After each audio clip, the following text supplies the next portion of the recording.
सिराज अहमद नाम है मेरा। ठीक है, जरा आप बताइए 1000 करोड़ की सौगात रायबरेली में भारतीय जनता पार्टी ने दी कि नहीं दी? अच्छा आप बताइए, मैं इन्हीं का जवाब दे रहा हूँ। सौगात जो बता रहे हैं दी सरकार जिसकी वही तो देगा, राहुल गांधी तो देंगे नहीं, वो वायनाड के सांसद हैं। 5 साल, अच्छा ये बताओ 5 साल सोनिया गांधी कहाँ थी? 5 साल कहाँ थी मेरे भाई? मैं आपसे सवाल पूछ रहा हूँ। सिर्फ आप जातिवाद अरे यार मुस्लिम, ये इस सरकार में मुस्लिम जितना सेफ है ना उतना किसी सरकार में नहीं है। मुसलमान है, शेर हमेशा गोश्त खाता है। मुसलमान शेर था, शेर है और शेर रहेगा, ये समझ लीजिए। मुस्लिम कहाँ खतरे में भाई? 8-10 साल से केंद्र में सरकार है, 7 साल से उत्तर प्रदेश में सरकार है, कहाँ खतरे में है? सर कट सकता है लेकिन झुक नहीं सकता। सर कट जाएगा लेकिन सर झुकेगा नहीं। मोदी, सिर्फ मोदी, सिर्फ मोदी, सिर्फ मोदी, सिर्फ मोदी, बिल्कुल मोदी। 2024 में सिर्फ मोदी। नमस्कार, बहुत बहुत स्वागत, हार्दिक अभिनंदन। और इस वक्त मेरी मौजूदगी रायबरेली में है। लगातार चुनावी यात्रा हम कर रहे हैं और ये रायबरेली में आप दुकान देख सकते हैं। सभी जो रोज़ेदार हैं वो अपना रोज़े के बाद यहाँ अलग अलग पकवानों का जायज़ा ले रहे हैं। और आप सामने मेरे पीछे देखेंगे तो कांग्रेस के बहुत सारे झंडे हैं और यहाँ राहुल गांधी भी भारत जोड़ो यात्रा लेकर आए थे। तो हमने सोचा कि जो रोज़ेदार हैं या जो मुस्लिम समाज है उनसे जाना जाए कि रायबरेली का क्या माहौल है, क्योंकि सोनिया गांधी भी इस बार राज्यसभा पहुंच गई हैं। तो हमने सोचा कि रायबरेली बड़ा दिलचस्प और बड़ी हॉट सीट होने वाली है, तो यहाँ जाने लोगों से कि क्या माहौल है। और रात के इस वक्त 10 बज चुके हैं पूरे घड़ी में, तो 10 बजे हम इनसे बातचीत करने के लिए आए, क्योंकि इससे पहले ये लोग मस्जिद में रोज़ा इफ्तारी या जो भी क्रियाएँ होती हैं वो कर रहे थे। तो हमें एक भाई मिले, भाई ने कहा कि हम बात करेंगे, तो हमने कहा कि भाई बिल्कुल। ये बताइए क्या शुभ नाम है आपका? जी मेरा नाम मोहम्मद शकील है, मैं यहीं रायबरेली का रहने वाला हूँ। शकील भाई ये बताइए क्या माहौल है रायबरेली में? बड़ी चर्चाएं हैं रायबरेली की। रायबरेली का माहौल अच्छा है और इस बार हो सकता है कांग्रेस टक्कर दे रही है बीजेपी को कांग्रेस टक्कर दे रही है। अब आगे देखना ये रहेगा, वो तो 24 को चुनाव ही बताएगा कि क्या माहौल है और क्या होने वाला है। ये बताओ, मतलब टक्कर दे रही है मतलब क्या सोनिया गांधी के जाने के बाद थोड़ा वर्चस्व कांग्रेस का घटा है? मेरे हिसाब से तो नहीं, क्योंकि राहुल गांधी जैसे कि अपनी यात्राएं निकाल रहे हैं, रायबरेली में भी उनकी यात्रा हुई है और काफ़ी जन सैलाब देखने को भी मिला था। मैंने भी देखा था, काफ़ी जन सैलाब था उनके साथ साथ। और बस मैं ये कहना चाहूँगा। ठीक है, पहले जिस दिन पहला रोज़ा था उस दिन सरकार ने CAA पूरे देश भर में लागू किया, उस पर आप जैसा युवा, जागरूक युवा क्या सोचता है? CAA के बारे में मुझे ज़्यादा कुछ मालूम नहीं है अभी, लेकिन ये है कि अगर सरकार जो कुछ कर रही है अगर हम लोग के लिए अच्छा है तो सही है। अगर मान लीजिए कोई फॉल्ट है CAA में तो फिर देखा जाएगा कि आगे क्या करना है, किससे अपनी बात रखनी है। लेकिन अभी तो मुझे उतना मालूम नहीं है CAA के बारे में। और बताइए क्या डेवलपमेंट हुए? आपके सांसद ने क्या डेवलपमेंट सोनिया गांधी जी ने या गांधी परिवार ने रायबरेली को दिए? डेवलपमेंट कांग्रेसी की देन है रायबरेली में। सारा डेवलपमेंट रायबरेली में कांग्रेसी की देन है। रायबरेली में तो फुल बहुमत, अमेठी से भी फुल बहुमत कांग्रेस की सरकार बन रही है। ये कांग्रेस का गढ़, यहाँ कोई हरा नहीं पाएगा। कोई की भी इतनी मजाल नहीं, यहाँ पे हरा नहीं पाएगा। गढ़ तो अमेठी भी था नहीं, तो वो बात अलग की है। गढ़ था वो तो जुमलाबाजी हो गई, बेईमानी हुई हर चीज़ में।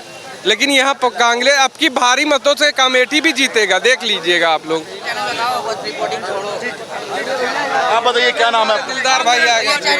क्या नाम है भाई आपका? दिलदार रायनी, व्यापार मंडल का मैं अध्यक्ष हूँ। दिलदार जी। दिलदार भाई क्या माहौल है रायबरेली का? माहौल बहुत बढ़िया है। आप कुछ पूछिए तो कुछ। मैं ये पूछ रहा हूँ किसके पक्ष में है? सोनिया गांधी जी तो देखिए, ये मैं किसी पार्टी का नहीं हूँ, लेकिन ये निष्पक्ष है कि यहाँ से कांग्रेस पार्टी का जो भी लड़ेगा वो निश्चित रूप से जीत जाएगा।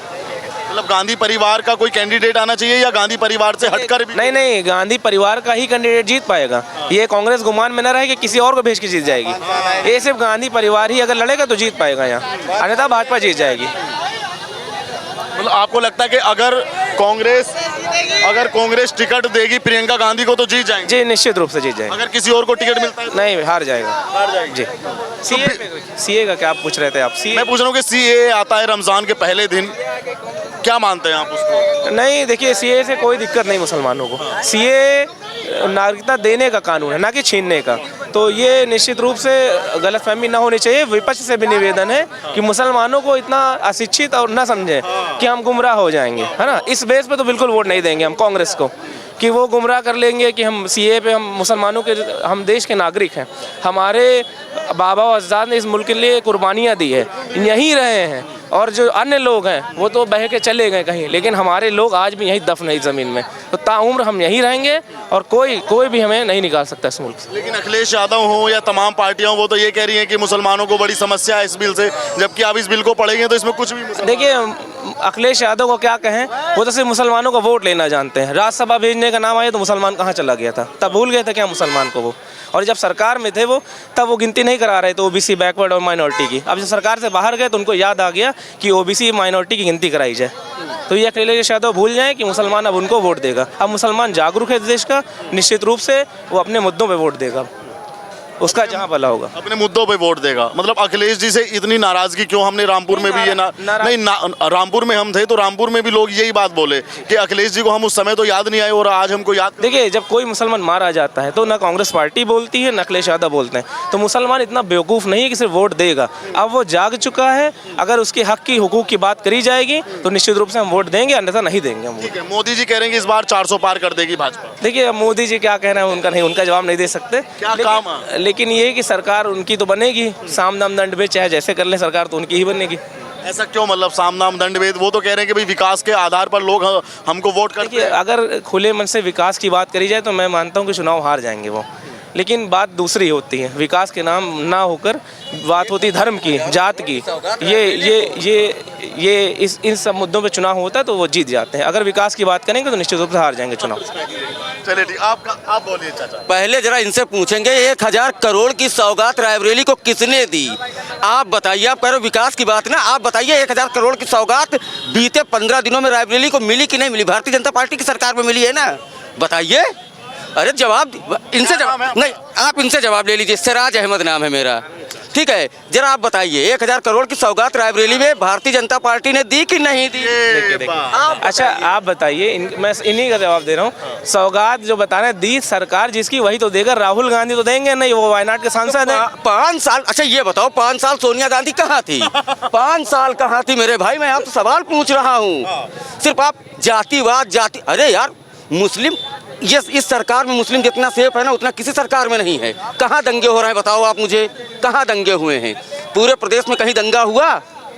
आप बताइए, पूरे प्रदेश में कहीं दंगा नहीं हुआ है, ठीक है। और जो योजनाएं हैं सरकार की, उन योजनाओं का लाभ सर्व समाज को मिल रहा है। मोदी जी कहते हैं ना कि सबका साथ, सबका विकास, सबका विश्वास। तो आज जो जनता, अगर योजनाएं आती हैं तो किसको मिलती हैं? सर्व समाज को मिलती है ना। उसमें जातिवाद तो नहीं होता कि नहीं हिंदू को दी जा रही है, नहीं मुसलमान को नहीं दी जाएगी, नहीं सिख भाई को नहीं दी जाएगी, ऐसा तो नहीं है। जो योजनाएं आती हैं उन योजनाओं का लाभ सबको मिलता है। हो सकता है कि इनकी सोच अलग है, ये हमारे बड़े मान लीजिए भाई उद्योग व्यापार मंडल के नेता हैं, ये क्या सोच रहे हैं मैं ये नहीं जानता, लेकिन मैं ये जरूर जानता हूँ कि भारतीय जनता पार्टी से यहाँ से अगर दिनेश सिंह को टिकट मिला तो कोई भी प्रत्याशी हो उसकी हार निश्चित रूप से तय है। वो कांग्रेस से ही नहीं, सपा कांग्रेस का जो गठबंधन है उसका भी जादू यहाँ नहीं चलने वाला। कह रहे कि रायबरेली से प्रियंका गांधी के सामने मोदी भी खड़े होंगे तो मोदी हार जाएंगे। अरे मेरे भाई, कहने के लिए कुछ भी कहो, जीत और हार का अंतर देखो। 2004 में जब सोनिया गांधी ने रायबरेली से चुनाव लड़ा तो 5 लाख से ज्यादा वोट से जीती थी, ठीक है। लेकिन इससे पहले जो अभी लोकसभा का चुनाव हुआ था 2019 में, जीत का अंतर 1 लाख पर आ गया। तो दिन ब दिन अंतर घटा है ना।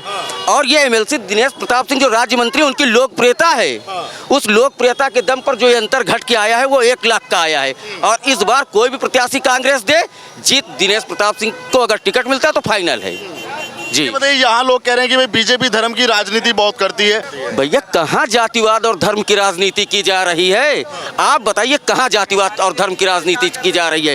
योजनाएं आ रही सबको मिल रही हैं, जो लाभ मिल रहा है सबको मिल रहा है। लेकिन क्या है कि विपक्ष के लोग, जो लोग होते हैं, जो नेता होते हैं, उनका काम है सिर्फ क्या? गुमराह करना लोगों को। वो गुमराह कर रहे हैं लोगों को। वो बता रहे हैं कि देखिए भारतीय जनता पार्टी रहेगी तो मुस्लिम खतरे में रहेगा, ठीक है। तो मुस्लिम कहाँ खतरे में भाई? 8-10 साल से केंद्र में सरकार है, 7 साल से उत्तर प्रदेश में सरकार है, कहाँ खतरे में है? बस भैया, अच्छा, एक बात बताइए, यहाँ पे एक बड़े भाई कह रहे थे कि कांग्रेस पूरे देश के अंदर भाजपा को धूल चटा देगी इस बार। इस बार जो कह रहे हैं कि मोदी जी का जो स्लोगन है अब की बार 400 पार, तो 400 पार हो ना हो लेकिन सरकार मोदी जी की जरूर बनेगी। अखिलेश जी राहुल जी आपका इंतजार कर रहे हैं यार, आप कहाँ जा रहे हैं? चाहे जितना गठबंधन कर लो मेरे भाई, गठबंधन से कोई फायदा नहीं। क्या विधानसभा के चुनाव में गठबंधन नहीं था? आपने भी देखा है पत्रकार महोदय, आपने भी गठबंधन देखा है। कहाँ गया जादू? तब जादू नहीं चला तो आज क्यों जादू चल रहा है? कहाँ चलने वाला है? ये बताओ, आप मोदी फैन कैसे बने? भैया मोदी जी की योजनाओं से मैं मोदी का फैन हूँ। कोई योजना का लाभ मिला आपको? भैया योजना का लाभ जो पात्र होगा उसे मिलेगा ना, मैं पात्र नहीं हूँ तो मुझे नहीं मिला। कौन सी नीति आपको योगी की और मोदी की सबसे बढ़िया लगती है? कौन सी नीति आपको योगी मोदी की सबसे बढ़िया लगती है? सर्व समाज का विकास, सबका साथ सबका विकास, ये नीति जो है उनकी, ये मुझे बहुत कह रहे हैं कि एक तरफा कार्रवाई करते हैं। नहीं कार्रवाई करते हैं, एक तरफा कार्रवाई करते हैं, चाहे मुख्तार अंसारी हो, अतीक अहमद हो, आजम खान हो, ये एक तरफा कार्रवाई क्यों होती है? अच्छा कहाँ एक तरफा क्यों, ये बताइए। विकास दुबे के ऊपर कार्रवाई नहीं हुई? विकास दुबे के ऊपर कार्रवाई नहीं हुई? अरे मेरे भाई गिनती एक नहीं है, गिनती सैकड़ों है। लेकिन जब कहते हैं ना कि हाईलाइट किसे कर रहा, हाईलाइट तो मीडिया कर रही है ना, उनको तो आपने दिखा दिया। लेकिन जब यहाँ विकास दुबे का मामला आया उसको आप एक बार आपने दिखाया, लेकिन दूसरा जो मामला हुआ उसको आपने नहीं दिखाया। तो गिनती एक नहीं, गिनती सैकड़ों में है लेकिन दबा दी जाती है। इस बार क्या लगता है आपको, मोदी या राहुल गांधी? भैया सब सिर्फ मोदी, सिर्फ मोदी, सिर्फ मोदी, सिर्फ मोदी, सिर्फ मोदी, बिल्कुल मोदी। 2024 में सिर्फ मोदी। कह रहे कि ईवीएम के जरिए उनकी सरकार बनती है। अरे मेरे भाई, जनता पसंद करती है तब मोदी जी की सरकार बनती है। अगर जनता पसंद ना करे तो मोदी जी की सरकार कैसे बनेगी? जनता वोट देती है, ईवीएम तो एक बहाना है, कुछ नहीं। रोना है ईवीएम। ये बताओ, क्या मुस्लिम भी इस बार भारी संख्या में वोट देगा? भैया मुस्लिम वोट नहीं देगा तो कहाँ से सरकार बनेगी? मुस्लिम वोट दे रहा तभी सरकार बन रही है। अच्छा, एक बार एक नारा चला है अभी, ना दूरी है ना खाई है, मोदी हमारा भाई है। बिल्कुल है, बिल्कुल है, बिल्कुल है। वो सुनिए वो भाई के एक मिनट भाई वो कहने के लायक नहीं है। भाई एक मिनट वो भाई कहने के लायक नहीं है। अगर सबको एक साथ लेकर चलना, एक साथ लेकर चलता तो वो मेरा भाई होता। मैं अपना सर काट के मैं उसके कदमों पे रख देता अगर वो एकता बनाकर चलता। लेकिन उसने एकता नहीं बनाई, उसने एकता को तोड़ा है, मड़ोड़ा है, चारों तरफ से मुसलमानों को दाबा है, लेकिन मुसलमान दबा नहीं। और सुनिए, ये धड़ से सर कट सकता है लेकिन झुक नहीं सकता। सर कट जाएगा लेकिन सर झुकेगा नहीं। ये बताओ, किस तरीके से भेदभाव किया आपके साथ, किस तरीके से आपको दाबा गया है? कहाँ से नहीं दाबा गया? रायबरेली में देख लीजिए, अभी मुसलमान है, शेर हमेशा गोश्त खाता है। मुसलमान शेर था, शेर है और शेर रहेगा, ये समझ लीजिए। बाकी रही बात सरकार की, हर सरकार अपनी जेब भरती है, हमको सरकार से लेना देना। रायबरेली का क्या माहौल है, मैं ये जानने आया हूँ। राहुल गांधी आएंगे, राहुल आए। कह रहे कि इस बार मोदी की आंधी में राहुल गांधी उड़ जाएंगे। आए आंधी में उड़ जाएंगे। वो एक बार जो है बैलेट पेपर पे कर देख ले चुनाव, तब समझ में आएगा कि राहुल आएंगे कि मोदी आएंगे।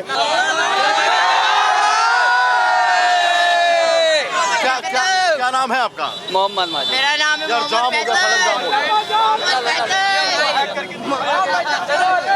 तो ये रायबरेली के लोगों की राय है, जो रोजेदार हैं, जो तराबी करके आए हैं, और उनकी ये राय हमने आपके सामने रखी। आप भी इस वीडियो पे अपनी राय रखिएगा और चैनल को अभी लाइक कीजिएगा, सब्सक्राइब कीजिएगा, तमाम सोशल मीडिया के प्लेटफॉर्म पे हमको आप फॉलो कीजिएगा। धन्यवाद, मिलते हैं अगले किसी वीडियो में।